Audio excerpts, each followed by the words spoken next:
Good evening students, आपका स्वागत है यूजीसी नेट पाठशाला में। So without wasting any time start करते हैं हमारे पहले क्वेश्चन से। Who wrote the Waste Land? So this is a fact based question जिसमें आपको ऑथर का नेम लर्न होना चाहिए। तो हमारा इसमें करेक्ट ऑप्शन है ऑप्शन बी, टी.एस. इलियट। अब ये जो वेस्टलैंड है ये लिखी गई थी 1922 में, जो कि रिलेटेड है मॉडर्निज्म मूवमेंट से। And it is divided into 5 structures, 5 parts. या बहुत इंपॉर्टेंट बात जो है वो आपको याद रखनी है, ये 5 पार्ट्स में डिवाइडेड है। जिसका फर्स्ट पार्ट है ब्यूरियल ऑफ डेड, जिसका थीम है spiritual emptiness and confusion. Second is game of chess, love reduce to lust, artificial relationship. And third है इसका पार्ट फायर सर्मन, जिसका थीम है moral decay. It has a reference of Buddha. आपको ये भी question आ सकता है कि वेस्टलैंड के कौन से पार्ट में बुद्धा का रेफरेंस है, तो this is the third part. And fourth part है आपका डेथ बाय वाटर, जो कि सबसे शॉर्टेस्ट सेक्शन है। एंड फिफ्थ है आपका व्हाट द थंडर सेड, जिसमें है 3 हिंदी के वर्ड्स यूज़ किए हैं इलियट ने, जो है दाता, दयादवम एंड दमयता। ओके, सो हमारा करेक्ट ऑप्शन है option 2, T S. Eliot. Next, who is known as the father of English poetry? हमारे ऑप्शंस हैं John Milton, option B Chaucer, option 3 William Wordsworth, option D Edmund Spenser. तो हमारा correct answer है Geoffrey Chaucer. Why he is known as the father of English poet? Because he was the first major poet to write in Middle English. And हम जब English period में study करते हैं तो हम सबसे पहले स्टडी करते हैं एंग्लो सेक्सन पीरियड, उसके बाद एंजल्स जूल्स कब आए हैं ये स्टडी करते हैं। एंड उसके बाद एक लॉन्ग पीरियड आता है जिसमें हम किसी फेमस मेजर पोइट को नहीं जानते हैं। 13th सेंचुरी में जब चौसर आए तो वो चौसेरियन एज की तरह भी हम जानते हैं। And he was the first poet जो कि मिडिल इंग्लिश में लिख रहे थे। And he made English as a literally language, मतलब जो प्रोफेशनल वर्क हो रहा है, बुक्स हो रहा है, उसकी लैंग्वेज को इंग्लिश को बनाने वाले वो फर्स्ट राइटर थे। एंड उनका फेमस वर्क है कैंटरबरी टेल्स, जो कि आपको याद रखना है। नेक्स्ट क्वेश्चन, सो हमारा थर्ड क्वेश्चन है which novel begins with the line call me Ismail?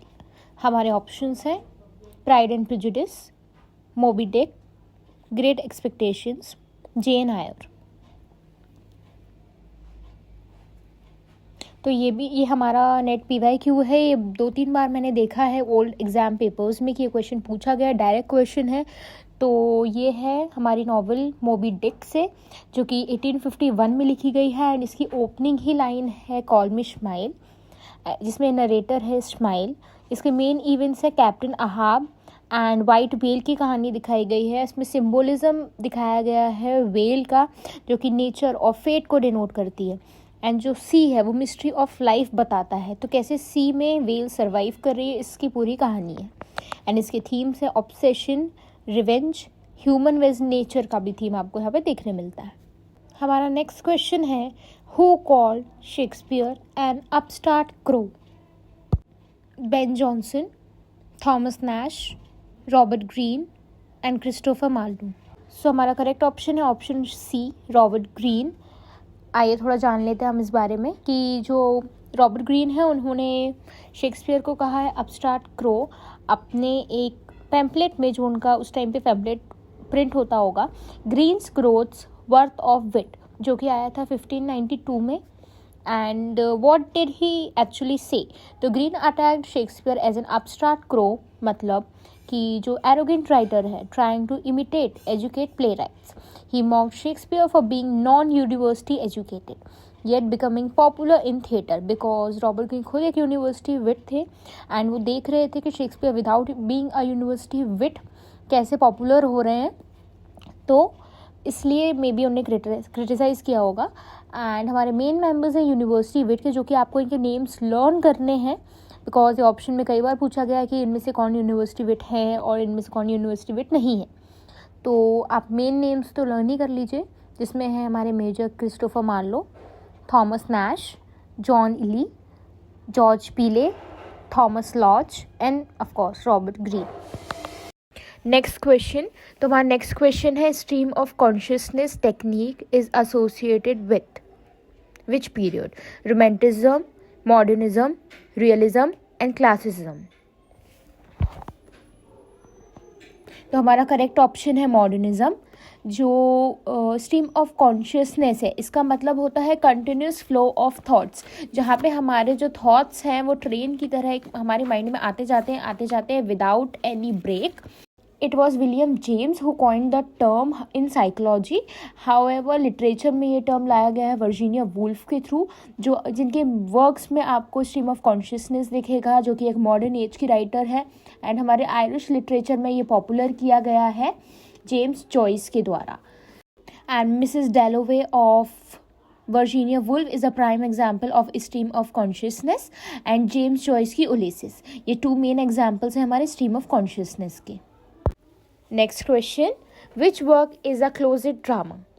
Hamlet, Samson Agonistes, Dr. Faustus, Othello.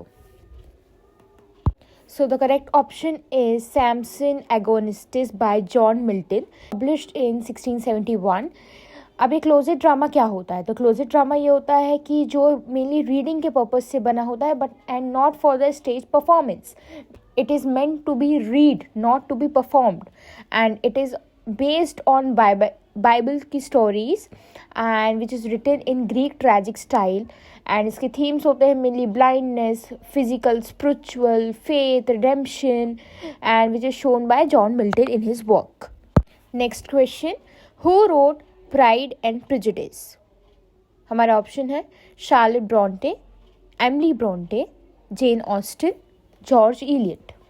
So the correct option is by Jane Austen, जो कि लिखा गया था 1813 में. And it is mainly a love story between Elizabeth Bennet and Mrs डार्की, हमारे important characters हैं. And इसके themes हैं mainly marriage, class, social manners, जिसमें जो मदर होती है एलिजाबेथ की, और एंड ये टोटल 5 सिस्टर्स होती हैं. इसमें इनकी मदर है जो क्लास बेस्ड बहुत ज़्यादा है, वो अपनी डॉटर्स की शादी एक रिच क्लास में कराना चाहती हैं. एंड इसी के अराउंड पूरी स्टोरी है. एंड इसका सबटाइटल भी आपको याद रखना होगा, जो है फर्स्ट इम्प्रेशन, बाद में नेम चेंज होकर प्राइड एंड प्रेजुडिस था. And for the great memory आप इसके ऊपर एक फिल्म भी बनी हुई है, वो भी देख सकते हैं, ताकि आपको characters and themes and story अच्छे से लर्न हो जाए. Next question, which age is known as the age of reason? Romantic age, Victorian age, Augustan age and modern age. The correct option is Augustan age, जिसका time period है 1700s to 1745. And why it is called the Augustan age? क्योंकि it is named after ruler emperor August. And English writers wanted to imitate classical Roman writers like Horace and Virgil, and it put emphasis on balance, harmony and discipline. And इसका जो rice हुआ था हमारा Augustine period का, वो middle class society में था ज़्यादातर. एंड इसमें हमारे सेटिंग्स थे कॉफ़ी हाउसेस के, सेंटर्स के, जहाँ पर डिस्कशन होते थे, जो कि मिडिल क्लास से काफ़ी रिलेटेबल थे. एंड इसके अराउंड डेवलपमेंट ऑफ जर्नलिज्म भी बहुत ज़्यादा हुआ था, जो कि हमारे मिडिल क्लास को प्रमोट करता है, उनको दिखाता है. Next question, Who wrote Paradise Lost? So without wasting any time on this question, this is a fact based question. सीधा सीधा आंसर है, बहुत बार रिपीटेड हो गया है हमारे एवरी एग्जाम में.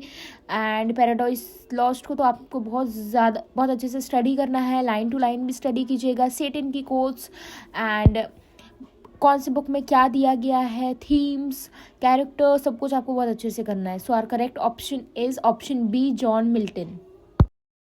सो बढ़ते हमारे नेक्स्ट क्वेश्चन की तरफ. Who wrote The Rape of the Lock? So the correct option is Alexander Pope.